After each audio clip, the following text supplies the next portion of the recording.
Hello and welcome back to World 360. Pakistan Prime Minister Imran Khan landed in Moscow on Wednesday, hours before Russia announced a military operation in Ukraine. "What a time I have come, so much excitement," he was heard saying upon landing in Moscow. Upon his arrival, he met Russian President Vladimir Putin for a one-on-one 3-hour meeting to discuss resetting of bilateral ties, among other important matters. Now, Khan is the first Prime Minister of Pakistan to visit Russia in the last 23 years. In fact, the last visit was by Nawaz Sharif in 1999. This is interesting for two countries that have always maintained alliances with each other's sworn enemies.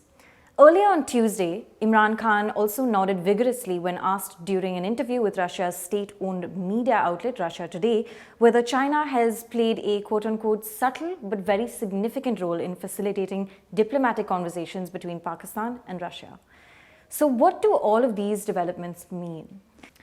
In short, it appears that Russia and Pakistan are trying to move forward past lingering mistrust that existed in their bilateral relationship for over decades. So why now? Well, because of the changing geopolitical dynamics. Here are a few reasons why Russia and Pakistan's bilateral relationship used to be soured by mistrust. As explained by Firoz Hassan Khan, a retired brigadier of the Pakistan Army, Russia was always apprehensive of Pakistan's close alliances with the West, which have been established since early Cold War years. Meanwhile, Pakistan has always been concerned of Russia's strategic relations with India. Firoz also explains that with the Taliban takeover in Afghanistan and Pakistan's fraying relations with the US, Islamabad is looking for new alliances, especially one that can provide a strategic balance with India. Russia is also observing Pakistan's deepening ties with China, a country with which they both maintain deep friendship. It's clear that Russia and Pakistan relations have been progressing at a time when the US-India strategic partnership has been growing too. Now, these changing dynamics have also put India in an awkward position. Unlike most other countries and even its Quad partners, India hasn't exactly criticized Russia's actions of massing troops along the border with Ukraine. At the UN Security Council meeting on Wednesday, India only expressed deep concern at the escalation of tensions and called on all parties to exercise utmost restraint. Russian Charge d'Affaires Roman Babushkin even welcomed India's stand on the crisis, calling it an independent and balanced approach. Keep in mind, Russia remains one of India's major suppliers of military hardware. But back to how Russia and Pakistan are developing a closeness.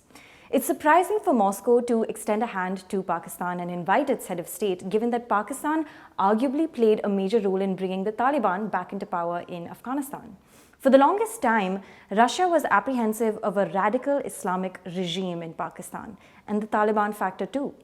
This is well detailed in a 2004 research paper by political analyst Mark Smith, which was published in the Conflict Studies Research Centre, a research institute which is a component of the UK government's Defence Academy. Now, Smith explains how in May 2001, then Secretary of the Security Council Vladimir Rushalyo urged the international community to put pressure on Pakistan to stop supporting the Taliban and interfering in Afghanistan. General Musharraf, meanwhile, responded by saying that Russia should recognize the Taliban. After 9/11, Pakistan was in effect forced by the US to end its support for the Taliban, and Russia welcomed Islamabad's decision to join the anti-terrorist coalition. As Smith puts it, the relationship after September 2001 can be described as being correct rather than close. Russia continues to criticize certain aspects of Pakistani policy.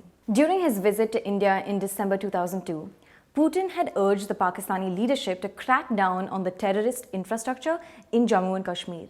Now, it wasn't until 2003 that the two estranged countries, Pakistan and Russia, made an attempt to reset relations. On 5th February 2003, Putin and Musharraf met in the Kremlin and pledged a fresh start to relations. Then again, ahead of the meeting, Putin made sure to telephone Indian Prime Minister Atal Bihari Vajpayee to reassure him that the meeting with Musharraf would not affect their close ties. But if we look at the scenario today, it's quite different. Just last September, special representatives of Russia, China, and Pakistan agreed to maintain contacts with the Taliban. It might be a stretch to call this a Russia-China-Pakistan axis, but what is worth looking at is the converging interests among these three countries that is also paving the way for them to deepen strategic relationships. Thank you so much for watching. This is Pia Krishnankutty for The Print. Do subscribe to The Print and follow us on social media.